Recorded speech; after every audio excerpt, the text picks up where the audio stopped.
जे जाया झाड़गिए कम कलंक डहेरी नित्य निरंजन नादमय ते परम प्रणवेरी ते परम प्रणवेरी।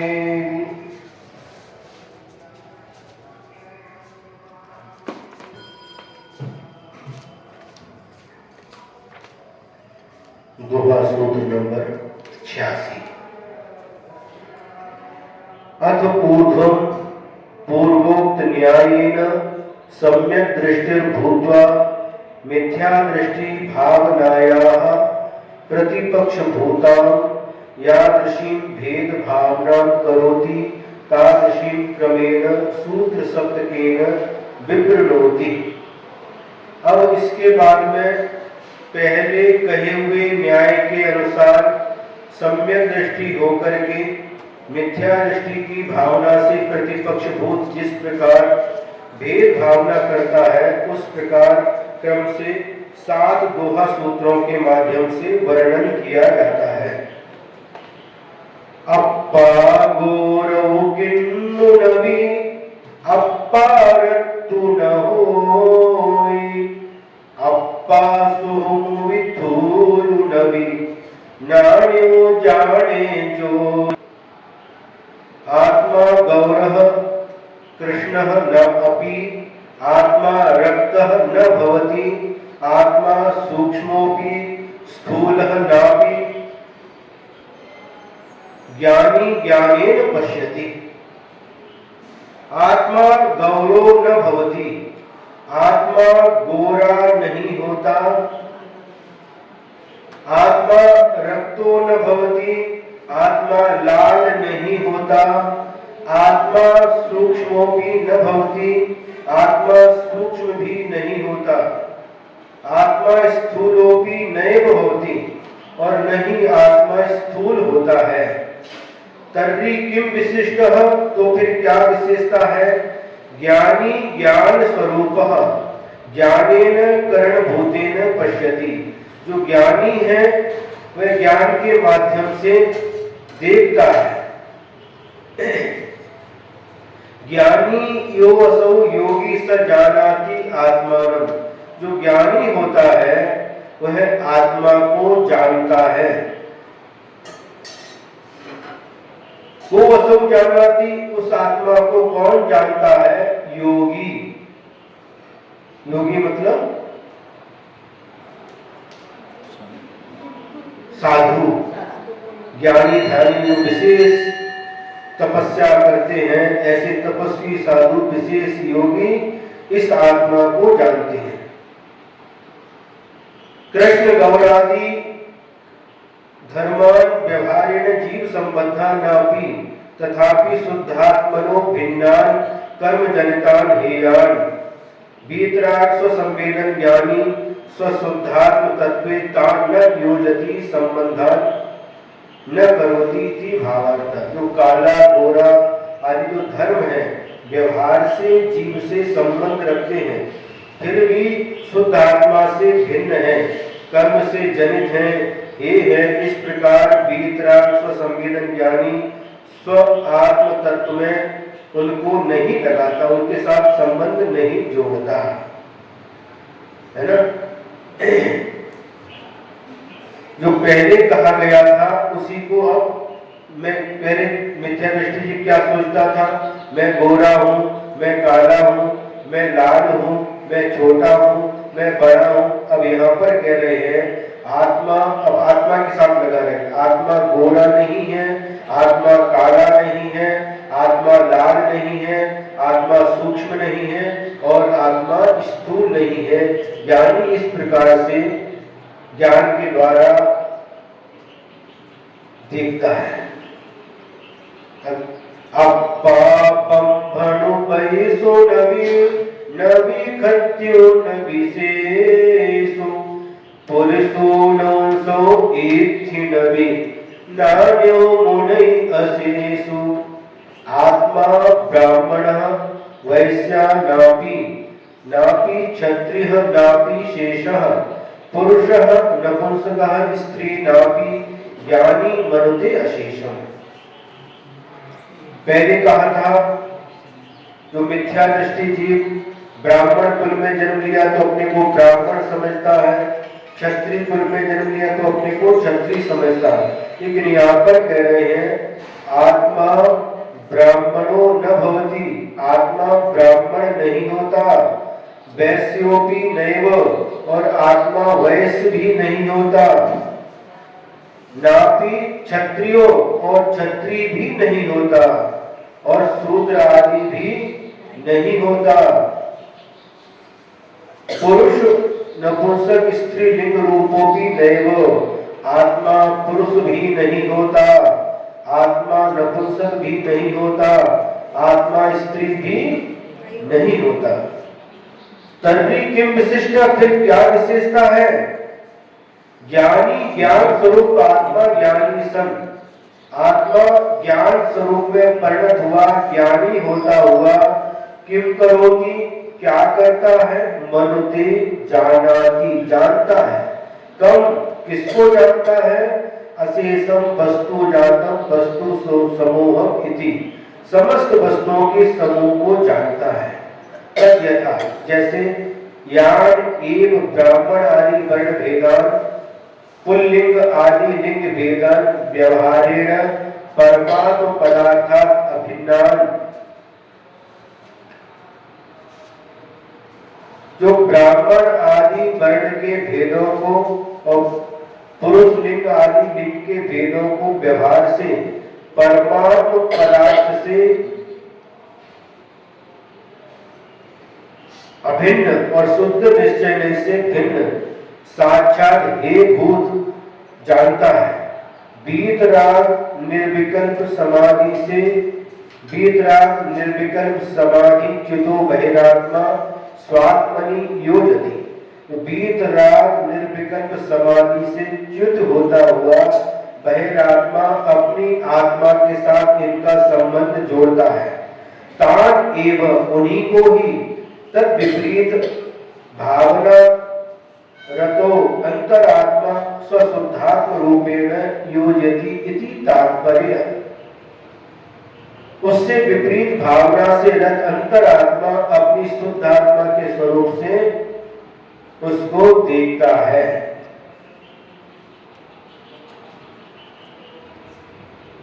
अप्पा बंदौ खबरु नबी, अप्पा गुरु न होई, अप्पा लिंग्यो एक नबी, नान्यो जाने जोई। अप्पा यानी आत्मा, आत्मा को प्राकृत भाषा में अप्पा बोलते हैं और ज्ञान को नान बोलते हैं। नान, नान गमोकार करना, नान, नान मतलब ज्ञान, नानी मतलब ज्ञानी, ये प्राकृत शब्द है। तो यहाँ पर कह रहे हैं अप्पा यानी आत्मा बंदो न, बंधक नहीं है। बंधक मतलब बौद्ध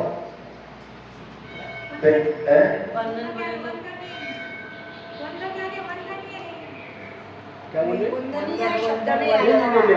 बंधक उनके लिए शब्द आता है जो बौद्ध रहते हैं ना, बौद्ध के जो भिक्षु रहते हैं उनको बंधक बोलते हैं। पहले कहा था जो बौद्ध है वो अपने आप को बौद्ध है बंधक समझता है, जो दिगंबर है वह अपने आप को दिगंबर समझता है, जो श्वेतांबर है वह अपने आप को श्वेतांबर समझता है। अब यहाँ पर कह रहे हैं आत्मा के साथ सभी को लगा रहे हैं। जो बहिरात्मा मिथ्या दृष्टि सबको अपने रूप में स्वीकार करता था, अब यहाँ पर आत्मा के साथ संबंध जोड़कर बता रहे हैं। अप्पा बंधो न, आत्मा बंधक नहीं है, यानी आत्मा बौद्ध नहीं है। अप्पा खबर न, और आत्मा छपड़क यानी दिगंबर भी नहीं होता। अप्पा गुरु न होई, और आत्मा गुरु शब्द से क्या लिया वाच्य श्वेतांबरो न भवति, आत्मा श्वेतांबर भी नहीं होता। अप्पा लिंगो एक नवी, आत्मा के एक भी लिंग नहीं होते। ज्ञानी जानाति, इस बात को ज्ञानी जानता है। योगी, हे योगी, क्या मतलब निकला? आचार्य महाराज समझा रहे, योगी आत्मा बौद्ध भिक्षु नहीं है, आत्मा दिगंबर भी नहीं है, आत्मा श्वेतांबर भी नहीं है, आत्मा कोई भी लिंगी, लिंगी माने भेष को धारण करने वाला लिंगी कहलाता है। अलग अलग समाज में है ना, एक दंडी, त्रिदंडी, हंस, परमहंस, सन्यासी, जटाधारी, मुंडित, रुद्राक्ष की माला, तिलक, पुलक, घोष वगैरह भेषों में से कोई भी भेषधारी नहीं है। अलग अलग भेष होते है ना, अलग अलग साधुओं के अलग अलग भेष होते हैं। दिगंबर के तो भेष पता है आपको, नग्न दिगंबर रहते हैं, पीछे कपड़ा रहता है। और इसमें भी 3 लिंग बतलाए हैं, दिगंबरों में भी 3 लिंग बताए हैं। आचार्य बुद्ध स्वामी ने 3 लिंग बताए हैं। एकम जनस्वरूपम बीयम उक्किट साव्यानम तो अविरिठ्यान तय्यम चौथम पुनलिंग दंसनम नत्थि। ये 3 लिंग बतलाए हैं।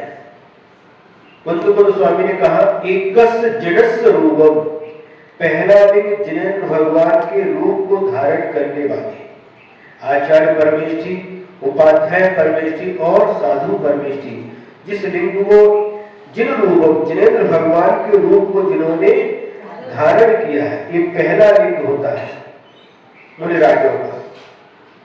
विधियम उक्किट साव्यानंतु, और दूसरा लिंग उत्कृष्ट श्रावक का, यानी क्षुल्लक और ऐलक।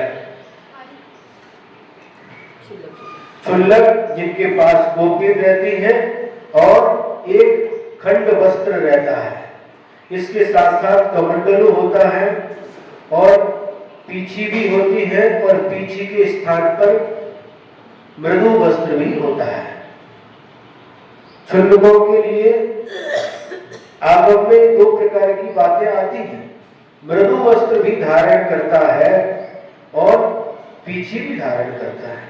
गुरुदेव पहले जब दीक्षा देते थे तो पीछी देते थे, और बाद में क्षुल्लकों के लिए दीक्षा दी तो मृदु वस्त्र दिया। ये दोनों ही व्यवस्था आगम में मिलती है। इसके बाद एक विशेष बात और है, आज वह चर्या दृष्टिगोचर नहीं होती। जो क्षुल्लक होते थे, भिक्षा पात्र लेकर के 7 घरों में जाकर के धर्म लाभ हो ऐसा बोल करके जाते थे, और जो मिलता था उसको लेकर के 7वें घर में जाकर के बैठ करके भोजन करके आ जाते थे। यह व्यवस्था आज दृष्टिगोचर नहीं होती। नहीं, वो नहीं, वो 7 घरों का उनका अलग है, उनका 7 घरों का नियम नहीं है, और कोई उसका अलग है। शुद्धि का भी कोई उनका नियम नहीं है, वो कहीं पर भी जा करके, हाँ, लेकिन अपने ऐसा नहीं। जहाँ पर शुद्ध भोजन बनता है 7 घरों में जाकर के, और यदि किसी ने कहा महाराज जी क्षुल्लक जी पर्याप्त अपने घर में यही भोजन कर लीजिए, तो वहीं बैठ करके भोजन कर सकते, साथों में जाएंगे जरूरी नहीं है। किसी ने कह दिया हमारे यहाँ पर्याप्त भोजन है, आप यहाँ पर भोजन कर लीजिए, तो वही पहले घर में बोले तो पहले घर में भी भोजन करके आ सकते हैं। और यदि मिला, इतना मिला, दूसरे घर में गए, वहां से भी मिल गया, तीसरे घर में गए, अब उनको लगा तो इसलिए हमारे पेट भरने के लिए पर्याप्त हो गया, वहीं बैठ करके भोजन कर सकते हैं। और नहीं तो ज्यादा से ज्यादा 7 घरों में जाकर के लेकर के भोजन कर सकते। यह भी एक विधि है।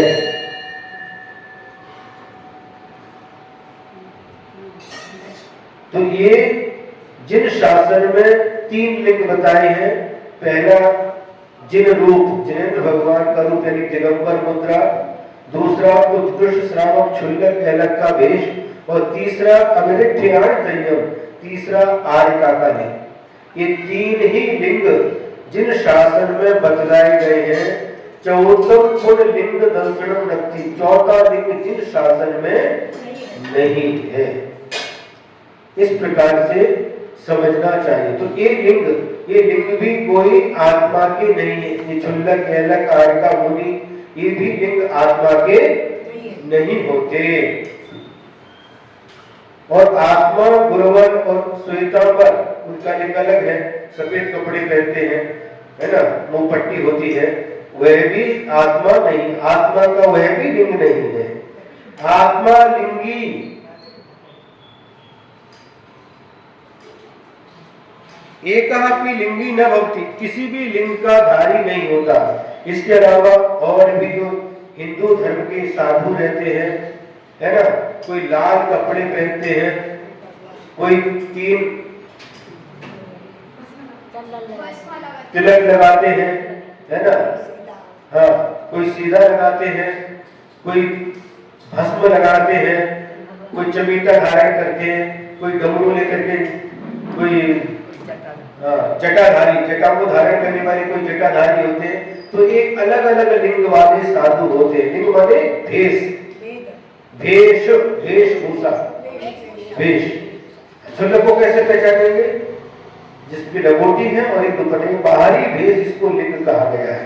तो ये भी एक भी आत्मा के नहीं होते, ऐसा ज्ञानी जानता है। आत्मा छपड़ को दिगंबरो न भवति, आत्मा गुरव शब्द वाच्य श्वेतांबरो न भवति, आत्मा एक दंडी त्रिदंडी हंस परमहंस संज्ञा सन्यासी शिखी मुंडी योग दंड अक्षमाला तिलक कुलक घोष प्रवृत्ति भेषधारी न एको अपि कश्चित अपि लिंगी न भवति। ये भले ही बाहर से शरीर से ये नाना प्रकार के लिंगों को धारण करने वाले हैं, नाना प्रकार की वेशभूषा धारण करने वाले हैं, लेकिन आत्मा इनमें से एक भी लिंग को धारण करने वाली नहीं होती। तर्हि कथम भूत भवति, फिर आत्मा कैसी होती है? ज्ञानी तब आत्मानं को असौ जानाति योगी ध्यानी इति। जो योगी है, ध्यानी है, ज्ञानी है, वह उस आत्मा को जानता है। यद्यपि आत्मा व्यवहारेण बंधक आदि लिंगी भंडते, जो ये लिंग कहा गया है, बाहरी वेशभूषा, यह व्यवहार की अपेक्षा से कहा जाता है। तथापि शुद्ध निश्चय एकह अपि लिंगी न भवति, शुद्ध निश्चय की अपेक्षा से, शुद्ध निश्चय नहीं की अपेक्षा से यह आत्मा एक भी लिंगी नहीं होता। अयम अत्र भावार्थ, यह इसका भावार्थ है।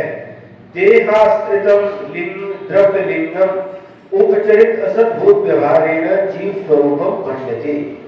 फिर भी ये कहा जाता है, क्योंकि लिंग जो होता है वह शरीर के आश्रित होता है, उसे उपचरित असद्भूत व्यवहार नहीं की अपेक्षा से जीव स्वरूप कहा जाता है। वीतराग निर्विकल्प समाधि रूपम भाव लिंगम तो यद्यपि शुद्ध आत्म स्वरूप शादितत्वात् उपचारेण शुद्ध जीव स्वरूपम भण्यते।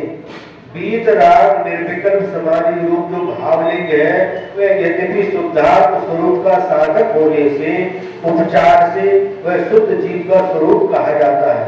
तथापि सूक्ष्म शुद्ध निश्चय न भण्यते, फिर भी सूक्ष्म शुद्ध निश्चय की अपेक्षा से नहीं कहा जाता।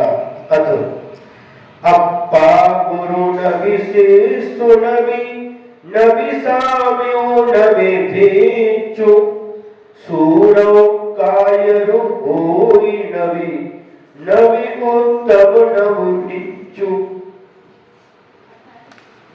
क्या कह रहे हैं?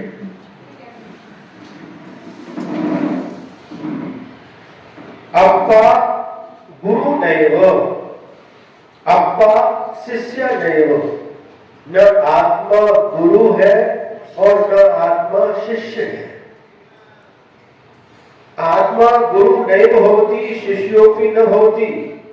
न आत्मा गुरु होता है और न आत्मा शिष्य होता है। ये भी जो व्यवहार होता है वह व्यवहार की अपेक्षा से ही होता है। निश्चय की अपेक्षा से न कोई गुरु है न कोई शिष्य है। गुरु शिष्य की जो परंपरा दिखाई देती है वह व्यवहार की अपेक्षा से ही है।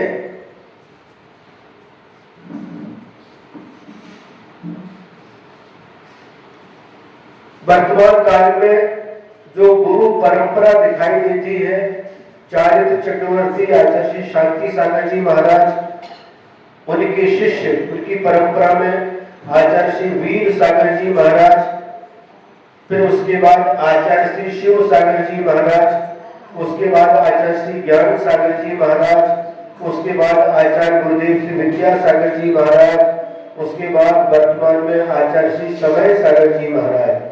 ये जो परंपरा गुरु परंपरा कहलाती है यह भी व्यवहार की अपेक्षा से होती है। निश्चय से कोई गुरु नहीं, आत्मा न गुरु है और आत्मा न ही शिष्य है। व्यवहार की दृष्टि, ये व्यवहार की अपेक्षा से जब ध्यान में लीन हो गए, आत्म ध्यान में लीन हो गए और उस समय गुरु आ गए, शिष्य महाराज ध्यान में लीन है, गुरु आए सामने, उस समय व्यवहार जो होता है, गुरु आने पर उठ करके खड़े होना और उनके लिए नमस्कार करना, उनको ऊपर बिठाना, स्वयं उनके चरणों में बैठना, चलते समय उनसे पीछे चलना इत्यादि जो व्यवहार होता है वह प्रवृत्ति के समय होता है। जब निश्चय में डूब गए तो उस समय कोई व्यवहार नहीं होता। निश्चय की अपेक्षा से उस समय व्यवहार समाप्त हो जाते हैं। वहां पर गुरु शिष्य का भी भेद समाप्त हो जाता है। समझ में आ रहा है? हम लोग व्यवहार में ही जीते हैं, निश्चय तक हमारी दृष्टि नहीं पहुंच पाती, लेकिन निश्चय की तरफ भी दृष्टि पहुंचना चाहिए। अथवा यूं कहें कि हम द्रव्य तक ही सीमित रहते हैं, भाव तक हमारी दृष्टि नहीं जाती। भाव तक हमारी दृष्टि जाना चाहिए। जो भी हम धार्मिक अनुष्ठान करते हैं, भगवान का पूजन करते हैं, विधान करते हैं, आहार दान आदि दान देते हैं, तीर्थ यात्रा करते हैं, रघुकार मंत्र का जाप करते हैं, जो भी धार्मिक अनुष्ठान करते हैं उन धार्मिक अनुष्ठानों को करते समय भावों की ओर भी हमारी दृष्टि जाना चाहिए। नहीं तो कल कहा था ना, भाव शून्य क्रिया फलदायी नहीं होती। पूजन किसका नाम है? इस थाली से उठाना उस थाली में रखना, चढ़ाना, इस थाली से उठाना उस थाली में रखना, इस थाली से उठाना उस थाली में रखना, इसका नाम पूजन है क्या है? उसके साथ जो भाव जुड़े हुए हैं, द्रव्य से शुद्ध मन गम्य यथानुरूपम, द्रव्य के आश्रय से हमारे भाव निर्मल होना चाहिए, हमारे परिणामों में विशुद्धि बढ़ना चाहिए, हमारे परिणामों में निर्मलता आना चाहिए, तो वह पूजन विधान आदि धार्मिक अनुष्ठान सार्थक होते हैं। ये किस लिए है? परिणामों को निर्मल बनाने के लिए, और इन्हीं को लेकर के कषाय बढ़ रही है, इन्हीं को लेकर के मन में संक्लेश हो रहा है। तो ये क्रिया वास्तव में कोई कार्यकारी नहीं होती। ये पर वस्तु का जो हम आलम्बन लेते हैं, भगवान की प्रतिमा का आलम्बन लेते हैं, माला का आलम्बन लेते हैं, शास्त्र का आलम्बन लेते हैं, गुरु का आलम्बन लेते हैं। ये सब आलम्बन किस लिए है? भावों की विशुद्धि के लिए। हमारे भावों में विशुद्धि बढ़े, परिणामों में निर्मलता आए, इसलिए हम इन चीजों का आलम्बन लेते हैं।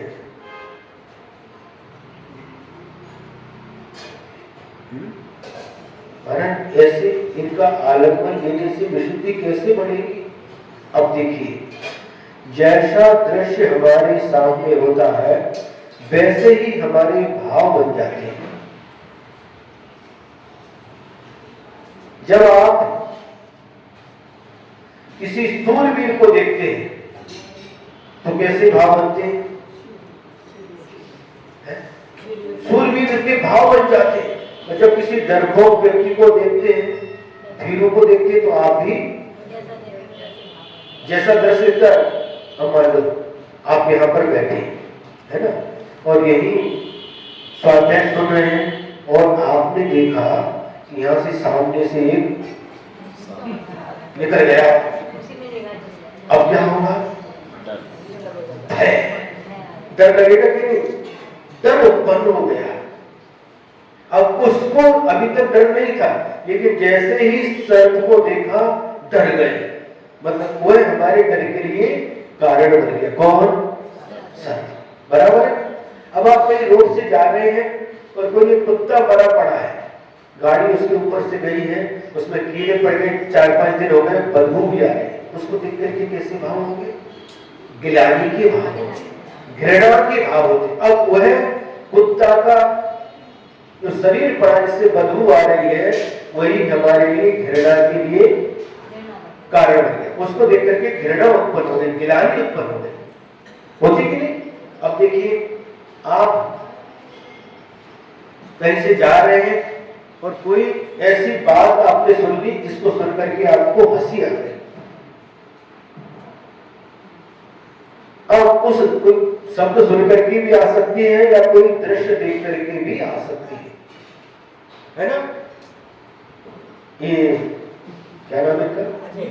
अजय जी चूड़ीवाल, ये अपने छोटे नातों को लेकर के आते हैं, क्या नाम उसको? नवीस, उसको लेकर के आते हैं। और वो जब बात करता है, जब वो बात करता है, कल के परसों आए थे और उससे पूछा पापा के, पापा दोस्त की शादी में गए। कोई एक व्यक्ति थे, उन्होंने कहा पापा की शादी, अपनी शादी करने गए? नहीं, दोस्त की शादी की। वो सुन करके उनको भी हंसी आ गई, हमको भी हंसी आ गई। तो हंसी की बात सुन करके, हंसी का दृश्य देख करके हंसी आती है। हास्य कर्म की, नो कर्म की उदीना होती कि नहीं? अभी आप यहाँ पर बैठे, आपका पेट खाली है ना? पेट खाली है, लेकिन अभी आपको आकुलता नहीं है। और जैसे ही मंदिर से घर में गए और घर में जाने के बाद जैसे ही आपने देखा आज घर में क्या बना है, आमरस और रोटी, पूरण बोली, और देखते ही क्या हो गया? अब खाने के भाव हो जाते हैं। जिस समय आप मंदिर में बैठे हैं और चढ़ाते समय भी आप नारियल भी चढ़ा रहे हैं, बादाम भी चढ़ा रहे हैं, काजू भी चढ़ा रहे हैं, अखरोट भी चढ़ा रहे हैं, आपको भूख लगी है। देखिए, आहार संज्ञा की उदीना के 4 कारण बतलाए हैं। सबसे पहला कारण है ओम कोठाई, भोजन दर्शनेण। ओम कोठाई माने पेट खाली होने पर, ओम कोठाई। दूसरा भोजन दर्शनेण, भोजन को देखने से। तज्जुब जोगेण, उस भोजन में अपना मन लगने से, उपयोग जाने से। और अंदर से असाता वेदनी कर्म का उदय होने से। 4 कारणों के मिलने से आहार संज्ञा की उदीना होती है।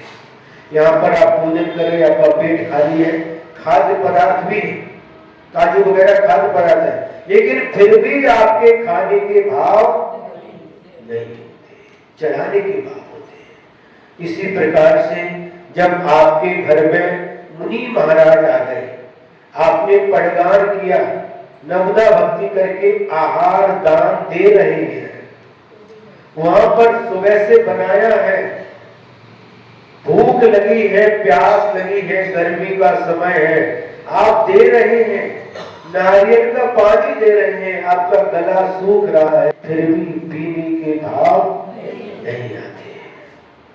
ताक छाछ दे रहे हैं, फिर भी पीने के भाव नहीं आते।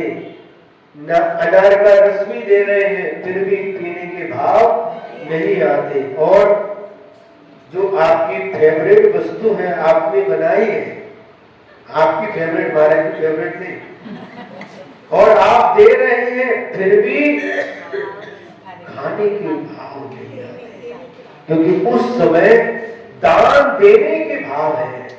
इसलिए वहां पर आपके परिणामों में निर्मलता आती है। जो दान देने के भाव होते हैं, इसके बाद हमारा धन्य भाग्य है, आज हमारा जीवन सार्थक हो गया, आज हमारा यह अन्न सार्थक हो गया कि रत्न के धारी मुनिराज के हाथ में मैं दे रहा हूं और ये उनके पेट में जाएगा। और उसके बाद में यह साधना करेंगे, सामान्य करेंगे, स्वाध्याय करेंगे, प्रवचन करेंगे, विहार करेंगे, वैयावृत्ति करेंगे। आज हमारा ये अन्न इनके इन कार्यों में लग गया। संतुष्टि होती कि नहीं? खुशी होती कि नहीं? बहुत खुशी होती है। और उस समय जो आपको देने के भाव से जो खुशी हो रही है, जो आनंद मिल रहा है, आचार्य कहते हैं यही आपके परिणामों की निर्मलता का प्रतिफल है। आपके परिणामों में विशुद्धि बढ़ रही है। प्रतिदिन भोजन बनाते हैं, उस समय विशुद्धि नहीं बढ़ती, लेकिन जिस दिन आहार दान देंगे, सदपात्र को आहार देंगे, ये भाव मन में उमड़ते रहते हैं, उस दिन आचार्य कहते हैं कि उस समय असुर कर्म की निर्जरा होती है। भोजन बनाते समय भी असुर कर्म, पाप कर्म, निर्जरा को प्राप्त हो जाता है और पुण्य कर्म का बंध होता है। बनाते समय भी प्रतिदिन बना रहे हैं तो पाप कर्म की निर्जरा नहीं होती, पाप कर्म का बंध होता है। और जिस दिन दान के भाव से हम बना रहे, वही बनाने की क्रिया एक जैसी है। दाल रोटी सब्जी चावल रोज बनाते, उस दिन भी बना रहे हैं, लेकिन उसके साथ जो भाव जुड़े हुए हैं, सत पात्रों को, सदगुरु को अपने हाथों से आहार दूंगा, उस समय जो भावों में विशुद्धि बढ़ती है, परिणामों में जो निर्मलता आती है, उसके माध्यम से सातिशय पुण्य कर्म का बंध होता है और पाप कर्म की निर्जरा होती है। ये कोई सामान्य बात नहीं है। वहां पर आप दे रहे हैं, पेट खाली है, सुबह से बनाया है, प्यास लग रही है, भूख लग रही, फिर भी खाने के भाव नहीं आते। महाराज जी का होने दो, उसके बाद पेट पूजा। समझ में आ रहा है? और उस समय ऐसा लिखा है कि आहार दान के का फल क्या है? रत्न श्रावकाचार्य पे लिखा है, आचार्य सुभद्रभद्र स्वामी ने, भक्ति ही सुंदर रूपम, जो नवदा भक्ति करते हैं उससे सुंदर रूप मिलता है।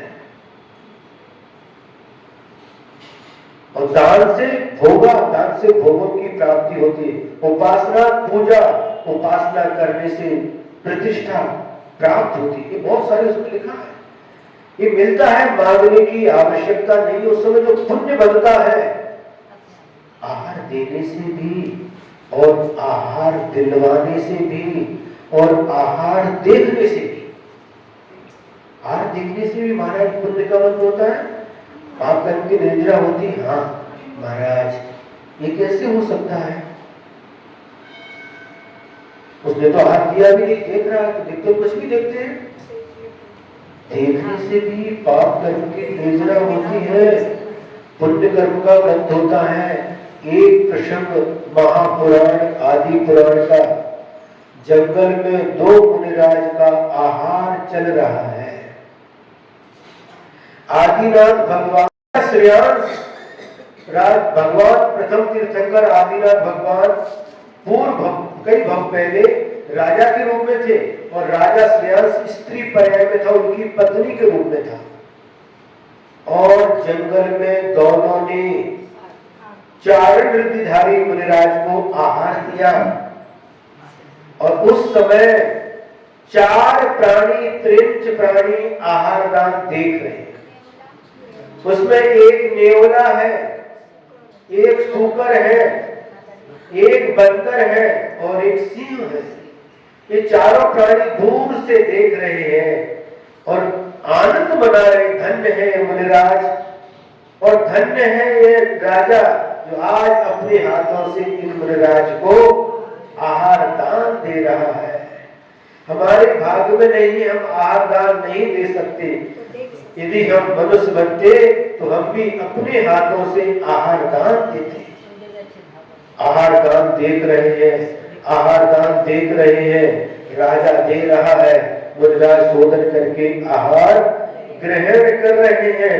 इस दृश्य को देखते देखते क्या होता है, राजा और रानी उस आहार दान के फल से मरण करके जब उनकी आयु पूर्ण होती है तो भोग भूमि में जन्म लेते हैं। और ये चारों प्राणी सिंह, नेवला, बंदर और सर्प ये आहार दान देखने के फल से उसी भोग भूमि में जन्म लेते हैं। दान देना, दिलवाना, अनुमोदना करना, कितना इसका फल होता है। ये सुरेश जी बैठे क्या झांझरी ये डेली आते हैं, वहां जाकर के व्यवस्थित करके साथ में आते हैं, छतरी लेकर के आते हैं। इनको पुण्य नहीं मिलता क्या? जैसे जो आहार देंगे उनको भी पुण्य मिलेगा। अरे जो व्यवस्था बनाते हैं उनको भी पुण्य मिलता है। रात को ये क्वेश्चन पूछ रहे है? रात को मुझे ये क्वेश्चन पूछ रहे थे कि मैं जाता तो मुझे पुण्य मिलेगा क्या? आपको पूछते, मुझे तो नहीं पूछते। आज उनके गुरु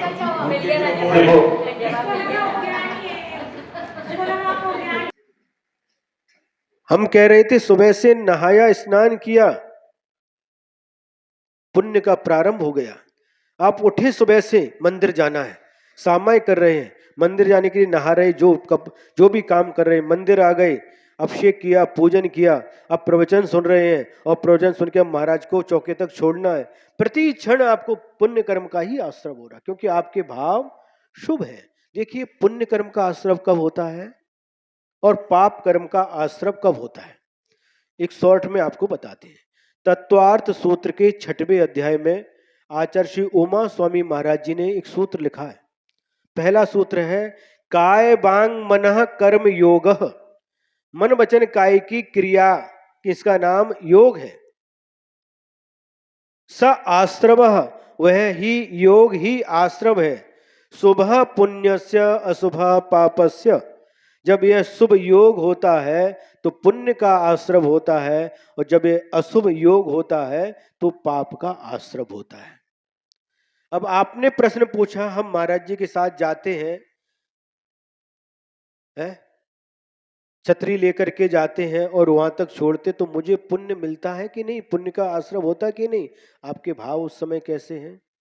शुभ है ना। आपकी क्रिया कैसी है? शुभ है। आपके मन के विचार शुभ है, तो निश्चित रूप को शुभ पुण्य से, इन शुभ भावों के द्वारा नियम से पुण्य कर्म का ही आश्रव होता है। समझ रहे हैं? निरंतर पुण्य कर्म का ही आश्रव होता है। और यदि यही क्रिया आप पाप में लगाते हैं, पाप के काम में जाते हैं, अब कोई मान लो शिकारी है, शिकारी सुबह से उठा, उसने स्नान के बाद शिकार खेलने जाना, उसने नहाया धोया, जो भी तैयार हुआ और जंगल में गया, सारा समय उसका पाप में गया। भले ही उसको एक भी प्राणी का शिकार नहीं मिला, एक भी प्राणी की हिंसा नहीं की, सुबह से शाम तक, फिर भी निरंतर पाप कर्म का ही आश्रय किया है। मछली पकड़ने वाला नदी में गया, जाल फैलाया, सुबह से शाम तक बैठा रहा, उसके जाल में एक भी मछली नहीं आई, लेकिन सुबह से शाम तक उसने पाप का ही आश्रय किया, क्योंकि उसके भाव पाप रूप है। समझ में आ रहा है? ये सब भावों का खेल है। हमारे जैसे भाव होते हैं वैसा ही हम पुण्य और पाप कमाते हैं। मंदिर में आ गए तो पुण्य ही मिलेगा, ऐसा नहीं। मंदिर में चूहा भी आता है, मंदिर में छिपकली भी रहती है, मंदिर में पक्षी भी रहते। मंदिर में आने से पुण्य नहीं मिलता।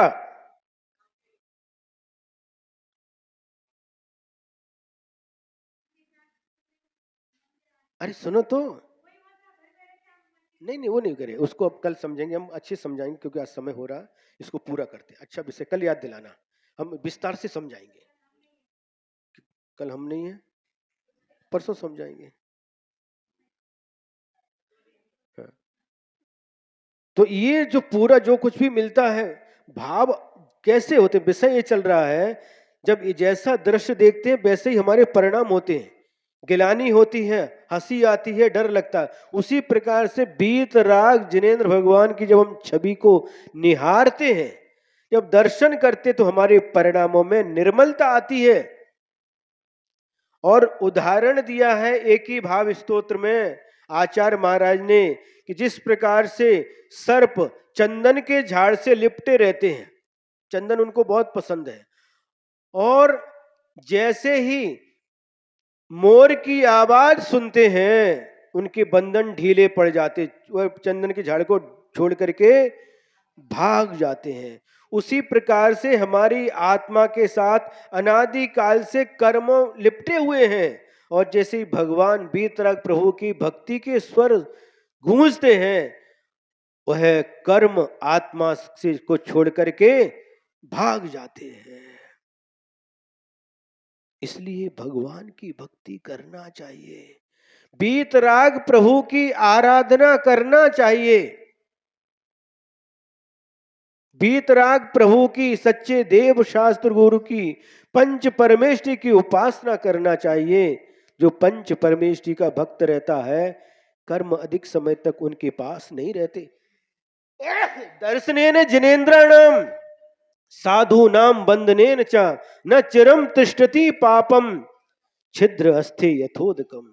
अंजलि बनाई, उसमें छेद है, पानी भर दो, ज्यादा समय तक नहीं रह सकता। उसी प्रकार से जिनेंद्र बीतराग भगवान के दर्शन से, उनकी भक्ति से और रत्नत्रय के धारी गुरु की वंदना से पाप अधिक समय तक नहीं ठहर सकता।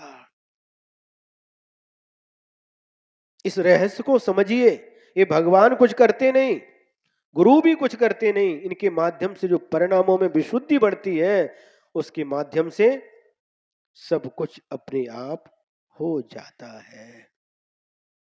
तो यहां पर कह रहे, आत्मा गुरु भी नहीं, आत्मा शिष्य भी नहीं, आत्मा स्वामी भी नहीं, आत्मा नौकर भी नहीं, आत्मा सूरवीर भी नहीं, आत्मा कायर भी नहीं, और आत्मा उच्च भी नहीं, और आत्मा नीच भी नहीं। ये सब शरीर के आश्रय से होता है। उच्च कुल में पैदा हो गया वो उच्च है, नीच कुल में पैदा हो गया वो नीच है। व्यवहार से कहते हैं, ना आत्मा उच्च है, ना आत्मा नीच है, ना आत्मा सूरवीर है, ना आत्मा कायर है। ये सारे के सारे संबंध शरीर के साथ लगे हुए हैं। बीतराग निर्विकल्प समाधिस्थो अंतरात्मा पर स्वरूपान जानाति इति भावार्थ। बीतराग निर्विकल्प समाधि में स्थित अंतरात्मा पर स्वरूप को सिर्फ जानता है, यह भावार्थ है। अप्पा मानुष देव नबी अप्पा त्रियु न होई, अप्पा नारो कहीं भी नवी नान्यो जानई जोई। हे योगिन, हे योगी, आत्मा मनुष्य नैव, आत्मा मनुष्य नहीं है। आत्मा दैव अपि न, आत्मा देव भी नहीं है, आत्मा त्र्यक न भवती, आत्मा त्र्यंच भी नहीं है, आत्मा नारका अपि न, आत्मा नारकी भी नहीं है। ज्ञानी जानाति, इस बात को ज्ञानी जानता है। मनुष्य नाम कर्म का उदय होता तो मनुष्य बन जाता है, त्र्यंच नाम कर्म के उदय से त्र्यंच बनता है, नरक नाम कर्म के उदय से नारकी बन जाता है, देव गति नाम कर्म के उदय से देव बन जाता है। इन सभी पर्यायों में रहते हुए भी आत्मा मनुष्यो न भवती, मनुष्य पर्याय में रहते हुए भी आत्मा मनुष्य रूप नहीं होता। आत्मा देवो न भवती, आत्मा देव भी नहीं होता। आत्मा त्र्ययोनिर न भवती, आत्मा त्र्यंच भी नहीं होता। आत्मा नारका न अपि, और आत्मा नारकी भी नहीं होता। क्वापि काले न भवती, किसी काल में भी नहीं होता। तर्हि किम विशिष्टो भवती, तो फिर क्या विशेषता है। ज्ञानी ज्ञान रूप भवती, आत्मा तो ज्ञान रूप होता है। तम आत्मानम को असौ जानाति, उस आत्मा को कौन जानता है, योगी। ध्यानी तपस्वी साधु ही उस आत्मा को जानते हैं, उसका अनुभव करते हैं। समझ में आया। ज्ञानी व्यक्ति ही इस बात को जानता है, अज्ञानी व्यक्ति सिर्फ उस पर्याय मूढ़ होकर के उस पर्याय रूप ही आत्मा को जानता है, उससे ऊपर आत्मा को नहीं जानता। बस कितना जानेगा। अज्ञानी व्यक्ति कैसे जानता है, ये पुरुष है, ये वीर, इनका नाम वीर है, ये कासलीवाल है, ये श्री रामपुर के हैं, ये मनुष्य है, ये पुरुष है, इसी रूप में जानता है। लेकिन यदि नए की अपेक्षा लगा दी व्यवहार नए से, ये सत्य है, लेकिन हमेशा निश्चय की अपेक्षा से भी ऐसे ही लगाएंगे तो सत्य नहीं है। ज्ञानी व्यक्ति इस प्रकार से जानता है, देखता है। हम लोग ज्ञानी हैं या अज्ञानी। यदि अज्ञानी कहें तो किसी को अच्छा नहीं लगता, लेकिन ये परिभाषा बतलाई है आचार्यों ने। अपनी दृष्टि को बदलिए, अपने देखने के नजरिए को बदलिए। देखो ये किस अपेक्षा से, किस नए से ये, किस नए से ये है। कितना सुंदर वर्णन चल रहा है। आत्मा की बात सुनना बहुत दुर्लभ है। हम शरीर की ही बात करते रहते हैं, शरीर से संबंध रखने वाले परिवार रिश्तेदारों की बात करते रहते हैं, उन्हीं की चर्चा करते रहते हैं, और शरीर के लिए ही हम पूरा जीवन जीते रहते। सुबह से शाम तक देखिए आप कितना समय शरीर के लिए देते हैं, कितना समय शरीर से संबंध रखने वाले परिवार के लिए देते हैं, और कितना समय अपने आप आत्मा के लिए देते हैं। अब विचार करिए, चिंतन करिए। तो ज्यादा से ज्यादा समय हमारा इस पर के लिए ही जाता है, अपने लिए समय निकलता ही नहीं। क्यों भाई, है नहीं निकलता। हाँ, दूसरे के लिए समय देते रहते हैं। शरीर भी दूसरा है, पर है, इसके लिए ही हम समय देते रहते हैं। हम इन सब से ऊपर उठे हुए हैं, हम आत्म तत्व हैं। इस प्रकार का जरा जरा 5 मिनट भी चिंतन करो। ये सब जो जंजाल है, ये सब मेरा नहीं है। ये सब कुटुंब कबीला हमने जोड़ा है, ये मेरा नहीं है। मरते समय कोई भी हमारे साथ आने वाला नहीं है। मी एकटा होतो, एकटा आहे आणि एकटा राहणार। मी एकटा आलो आणि एकटा जाणार, कोणी सोबत येणार नाही, लक्षात ठेवा। सुनने में अच्छा लगता है, बोलने में भी अच्छा लगता है, लेकिन वास्तव में इस रूप से अनुभव करो। समय आपका पूरा हो गया। यदर्थ मात्रा पदवाक्यहीनम मया प्रमादाद्यद् किञ्चनोक्तं तन्मे क्षमित्वा विदधातु देवी सरस्वती केवलबोधिलब्धिं बोधिः समाधिः परिणामशुद्धिः स्वात्मोपलब्धिः शिवसौख्यसिद्धिः चिन्तामणिं चिन्तितवस्तुदाने त्वां वन्द्यमानस्य ममास्तु देवी त्वां वन्द्यमानस्य ममास्तु देवी। द्वादशांग जिनवाणी माता की। परम उपकारी परम पूज्य आचार्य गुरुवर श्री विद्यासागर जी महाराज की।